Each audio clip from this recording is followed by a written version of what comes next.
and welcome to Real Voices of Happy Valley. This is episode 99, and it's Dean talking to Dave about his background. That's Dean Wilkinson of Yes. Calder Valley Radio. Yes, talking to Dave, and he talked to me for episode 98. This is Dave, episode 99. Episode 100 will be coming in a week or two. Yes, yeah. And then that's us for doing Voices of Happy Valley. It's not the last you'll hear of us all together, but we will be doing something different. We will indeed. After 100. Yep. So it starts off with Dean asking me about jobs I'd done before.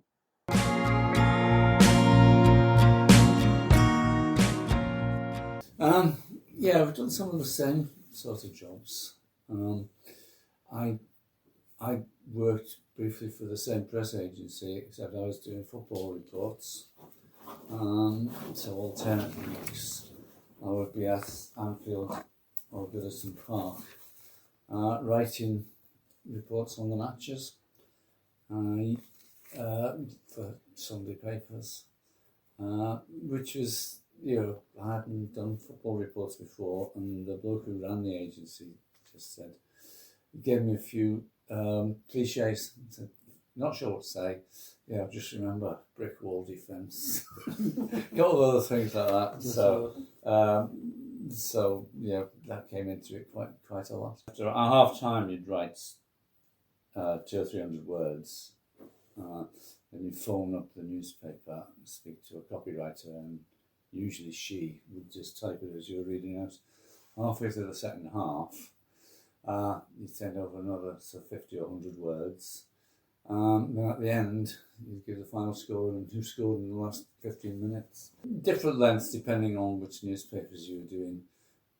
But the interesting one was always the Belfast Telegraph, because it was the 70s, the late 70s, and frequently, you just get a message saying there's been a bomb scare, there's no one here at the moment.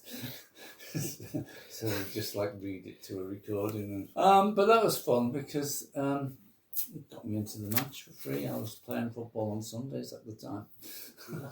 Yeah, so I was available. So that was good fun. Didn't get paid very much. There was a great moment. It wasn't me, fortunately, because I never did any radio then. But there was a friend of ours, a fanatical Liverpool supporter. I heard him on the radio talking with great enthusiasm about Liverpool's third goal against Birmingham City. And then he realised he was on local radio in Birmingham, and it was supposed to be really bad news. Yeah. So I mean, it's easier when you're writing words down to remember whose side you're on. This is before all the games were televised, and so Viv hinted that not everything you read in the newspapers is true, because the game wasn't televised. People would say, "Oh, we saw, so-and-so scored that goal. Who crossed the ball to him?"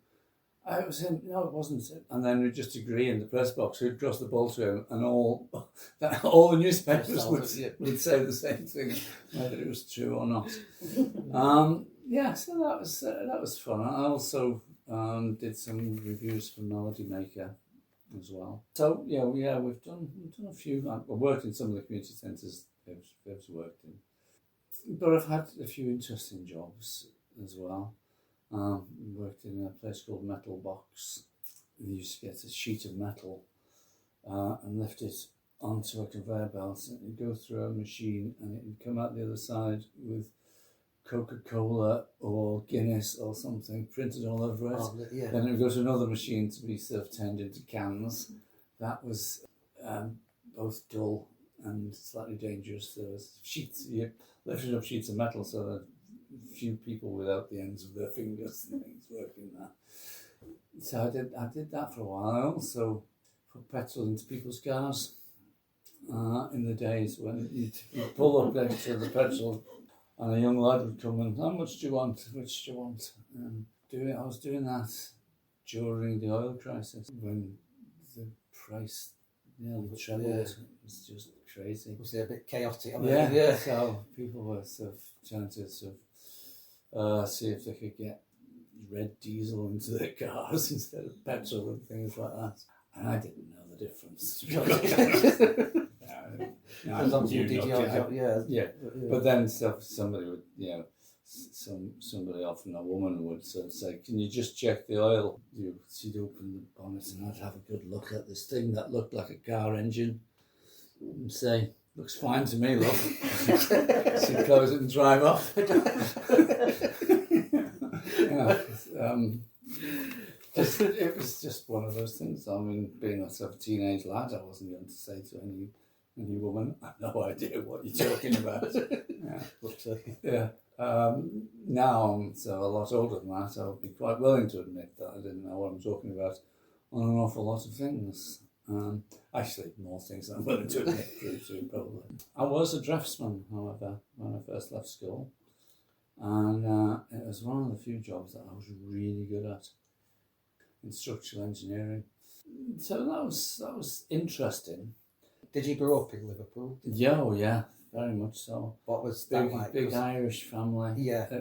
It's typical of a huge Irish family in Liverpool and lots of other cities. And that my mum was the youngest. She was the only one actually born of the family, actually born in Liverpool. Loads of older siblings. Her oldest sister, Maggie, lived next door. And another of her sisters, Alice, lived next door, but one on the other side. So I was brought up, I always describe it as a privileged upbringing. There was no sign of any money, but there was hundreds of cousins all over the place. I was closely related to most of my neighbours. Oh, see. Yeah, which was sort of fantastic, really. I didn't know how protected it was. Because nobody would cause you any problems when you've got sort of huge brothers and cousins. And some of them quite handy. And a lot of skills. I was brought up into loads of skills, plasterers, engineers. And, my dad was a mechanic. There always seemed to be a car being mended in the front garden. Because he'd been a mechanic in the RAF in his teenage years when there was a war on. And then he ended up running, working for Liverpool Transport and as a mechanic on the buses. He made sure all the buses were working. When he retired, he was running an MOT centre. And he'd said to us, "Oh, get yourself a skill, lad." So several of us became engineers of various kinds. So that was the kind of upbringing I had, which, as I said, was great. The school I went to was later described in the league tables as the worst school in the country. And St Dominic's Catholic Secondary Modern School. Famous only for Paul Rutherford, who was the bloke who jiggled about. He was the Bez of Frankie Goes to Hollywood. He went there and he was probably the most skillful of everyone who went there. And that was about it, really, for that school. I think a lot of them went from there to various of Her Majesty's establishments up and down the country.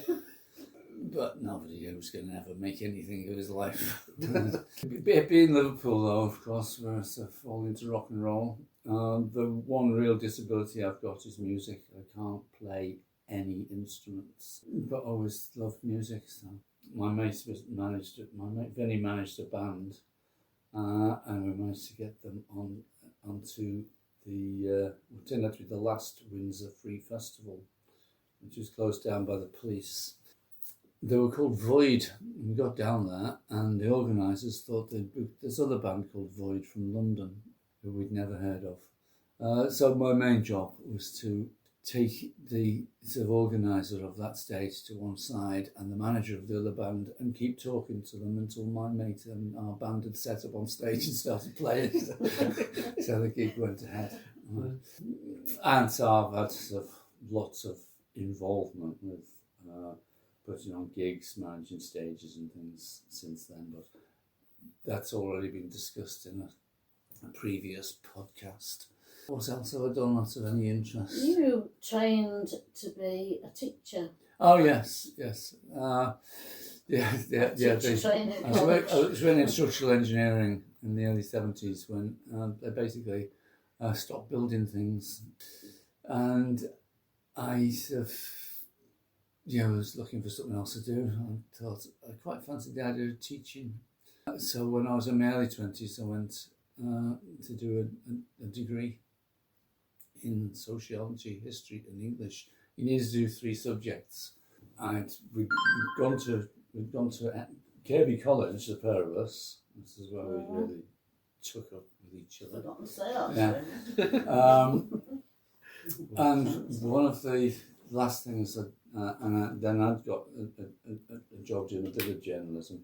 One of the last things I did was a review for a touring show put on by the Everyman Theatre. The Everyman had been closed and was just reopening. And when I applied to the college, they said, well, you can do sociology without having done sociology before, because nobody had any sociology O levels at that time. And I managed to get a history A level while we were at Kirby College, but I needed a 3rd subject, and so I chose English literature. I had failed English literature O level. Oh no, I passed the literature O level. I'd failed the English language O level.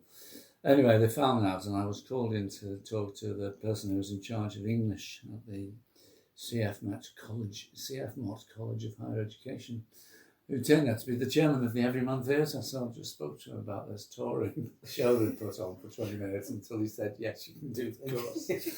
So it sort of took me way into that. Then I ended up getting a job as a teacher. But as we've said, it's down in East Anglia.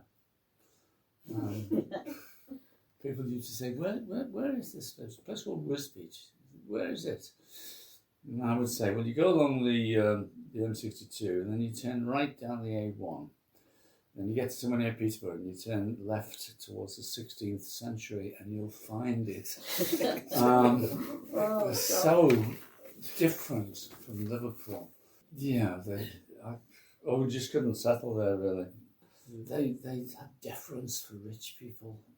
One of them said, there's rich people in our village, but you don't have to doff your cap to them. I thought, what world do you live in? So I ended up sort of as we've said, in Oldham. Got a job running community centres, adult education. Thoroughly sort of enjoyed that. What was your role? I was a tutor organiser. Yeah. It was my job to sort of put the programme together of adult classes and to find the teachers. But it shows how times have changed. This was like, what was that, the 1980s into the 90s. You had putting on computer night classes, how to use a computer, right from like, this is the plug, it goes into the wall. Yeah, this is how you do an email. I wasn't teaching. Once I plugged into the wall, that was my knowledge gone. I mean, I was beyond me. But this computer teacher was saying, "This is fantastic. It's got sort of 4 megabits of memory." No, I didn't know what that meant, but apparently. You can't even put Word on your computer because the program needs more memory than that. It's just really primitive. But anyway, totally enjoyed that for quite a while. Got a job in a charity doing community technical aid, which is combined community work and building. The typical job was, and it's usually a bunch of women on a council estate somewhere around Greater Manchester would say, there's nothing for the kids to do around here. We need a youth club. And then they'd come to us, and my job was to go and talk to the young people to see if they wanted a youth club. Generally, the answer was no. No, we don't. So we'd work out some kind of solutions to the problems of the estate. Classic one was Crumpsall Park in Manchester, where the teenagers had been hanging around outside an off licence because that was the only thing where there was light up to 10 o'clock at night. And without meaning anyone any harm, they'd just been groups of teenagers. They're just terrified old people to go past. So we did this deal. They didn't want a youth club, so we did this deal with the local community tenants association, the police, and they ended up with a bit of the far end of the park, a tall lamppost with a light on and some seats around it, and the police agreeing that they wouldn't go there to check on them unless it was absolutely necessary. Yeah. They could drink cider and smoke funny cigarettes. What As teenagers? long as it didn't cause anyone any problems. That was a job well done. And we've been in Oldham for a while. Our girls sort of grown up, left home, gone to college, and we thought, what are we doing in Oldham? Yeah. And Viv was at Manchester Poly, as I think it was. It was probably Manchester Metropolitan University by then, I don't know. No, it's still the Poly. Yeah. Polytechnic. Did a residential course in the Birchcliff Centre in Hampton Bridge. Said if we win the lottery, we could move to Hampton Bridge, couldn't we? And I said, I bet most people in Hampton Bridge haven't won the lottery. So why don't we just go there anyway? So for Viv's birthday one year, we took a chance and we got 6 months rent contract on a house in Hampton Bridge and moved. The night before we moved, we met some lad in a pub in Oldham who was looking for somewhere to rent, so we rented the house we were in. So that just about worked out. And then after a while we decided we would stay. And we've been generally happy in this valley. I ran the trades club for a while. We've done various other things. Could I ask you about booking agency? Trades club? What was the trades club? What did that involve? Running was it the gigs? I was booking the bands. Yeah. You very rapidly learn that you either win twice or you lose twice. You sell tickets, people come, they spend money over the bar. Okay. Don't sell tickets, very few people come, they don't spend money over the bar. Yeah, and the bar would keep the place open. So I realised very rapidly I was servicing the bar. It's just the economics of it. What sort of artists? Who did you? Well, I mean, it already had a reputation for world music before I started. So I carried that on. A couple of things happened. The crash in 2007, 2008 changed the economy dramatically. In that before then, people would look at the programme and say, oh, they would know that you go to the Trades Club on Friday night, you're going to have something to dance to. And they look at it, and it didn't much matter whether they'd heard of the band or not, for many of them. They just were going out dancing within the Trades Club. And then very, very quickly, it was, have I heard of this band? Do I know them? Do I know that I'm going to get my money's worth? Yeah. And people were much more selective about, and it wasn't just the Trades Club, that was gigs in general. And lots of people started asking for tribute bands. I just couldn't be doing with that at all. I've got a good friend, he's a drummer in Hampton Bridge, and he complained that he made more money out of pretending to be Ringo Starr in a band than he could make out of what he was doing for himself and lots of other people. So I moved on to work at music festivals. All over the country? Yes. A few in Scotland, mostly in the north. I still do a couple, one in Scotland and one in Whitby each year. What does that involve? It involves very little stress at all. Yeah, somebody else books the bands. I sort of get them on the stage. I remember their names. And then I tell them, you've had your 45 minutes, get off. And then we get everything ready for the next one. And it's great fun. And instead of going to find bands to bring them to my stage, I just get somebody else to do that. I wait for them and bands come to visit me. I'm still not particularly technically aware, but so I couldn't manage a sort of sound desk with sort of umpteen bands and umpteen instruments and vocals on. But I know enough now to be doing the sound for the speakers at the U3A in Tottenham. Right. So we've had a good time. I often was inspired by. I don't have heroes as such, but with football, I was inspired to try and play football like Alan Ball, the star of the World Cup. When I was an agent, I was always inspired by nice people, except when there was problems. And I remember the story of Don Arden, who is the father of what's her name, Sharon Osbourne. He was a brutal man, and apparently somebody from the Small Faces said, "We don't want you to be our manager anymore." And so he sort of got hold of this lad by the ankles and held him out of the office window on the second or third floor in Soho, and then he agreed that he could carry on being the manager. So I only ever needed to behave slightly like that once or twice. There was Did you hand anybody upside down out of a window? Not quite. No. I did tell somebody who was trying to tout tickets outside the Trades Club that the canal at the end of the road was very, very deep and he was going into it if he didn't leave. Fortunately, he didn't know that canal's only about 2 foot and have left. Yeah.